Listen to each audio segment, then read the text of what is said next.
Hi everyone, Mr. Cookit here again, and today I wanted to talk about um, food safety. Now, as you know, or may not know, I was a chef for the past, give or take, 6 years, but I've been cooking for the past 14.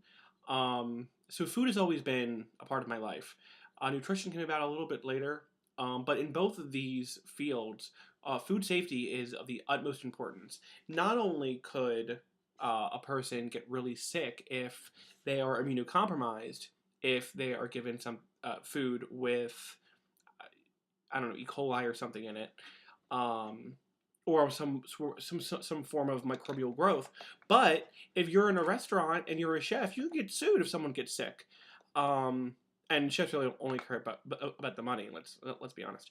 Okay, so something that I think is really important to understand is how long should food be kept in your fridge. Now, obviously, there's the sell by date. There's the use by date.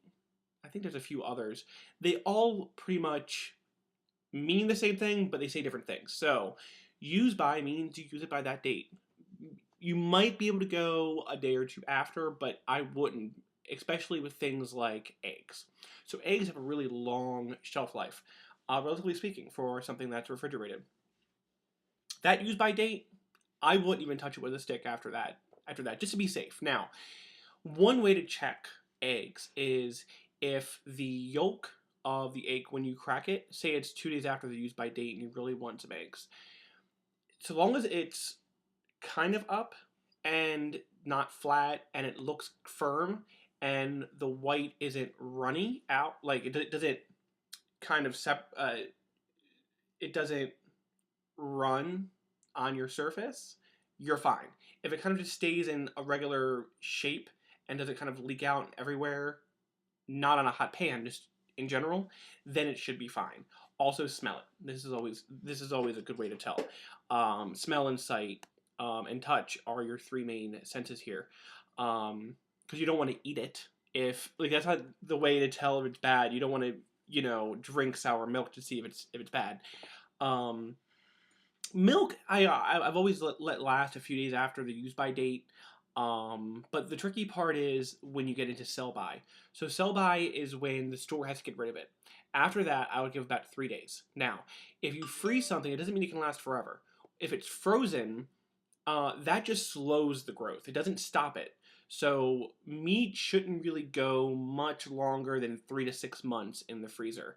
I know it sounds like a long time, but imagine, say, you have a big turkey or something. You could keep that in your freezer for like 6 months and not even think about it because it's a big turkey. Um, and my grandfather definitely does that. So just something to keep in mind. I wouldn't go much past 6 months in the freezer. Also, size of freezer burn is a sign of oxygen. So if there's oxygen in there, in the packaging or in the box or in your storage container that's in the freezer or whatever, that means that there's air. That means there's more bacterial growth than if it was airtight. So something that would accumulate some sort of frosting or ice crystallization would, in a sense, last for a shorter duration than something that lasts for a long period of time, like something that's airtight. That makes sense, right? Okay. So, as a general rule of thumb, cooked foods, say you make pork chops with a nice apple glaze or something, and mashed potatoes and roasted asparagus. So all of these things have different water activity levels. Now, a water activity level is the amount of water that is left inside the food. So, like an orange has a high water activity level as opposed to a cracker because oranges are very juicy and wet, so they have a lot of water in them, whereas crackers are dry and, well, do not.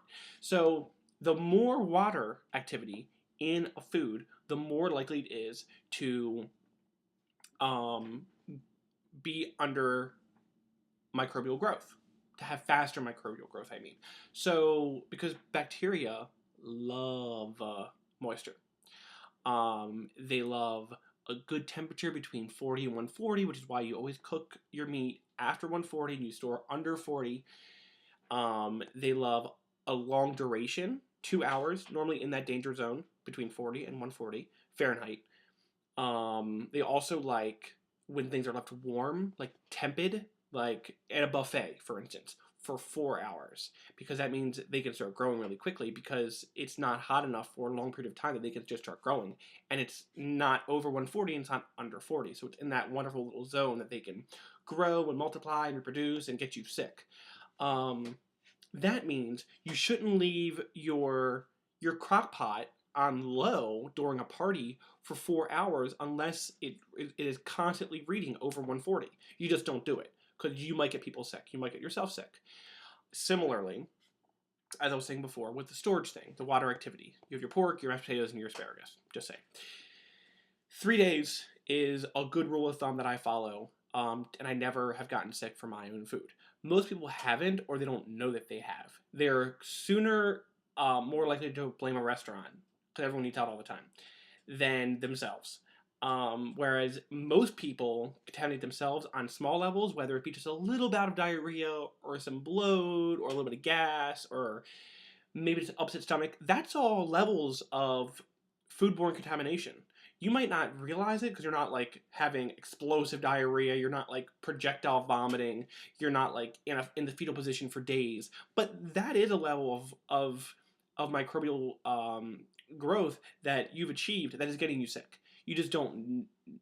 It is. It's not that serious to be able to identify it as that. I mean, how easy is it to say, "Oh, I have indigestion," you know?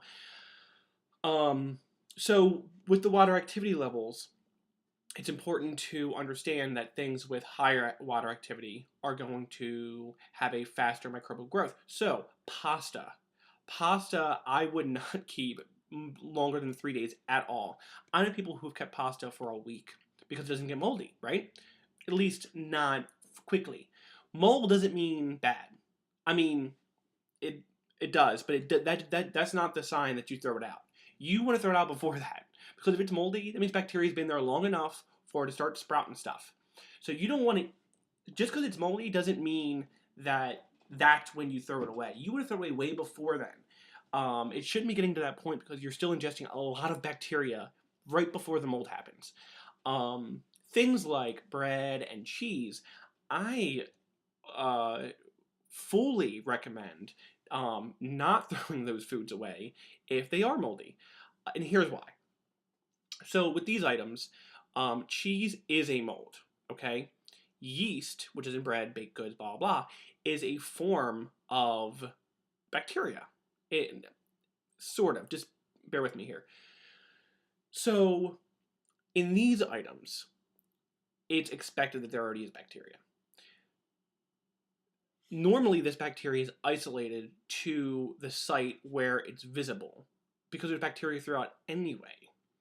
So there's nothing wrong with if you have a little bit of moldy cream cheese like in the corner and it's not that big of a deal. Take it off, eat the rest. You will absolutely be fine.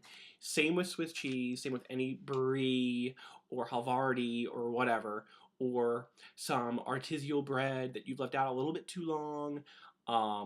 Though I do always recommend getting bread fresh, obviously. I think that is a good rule of thumb with those items.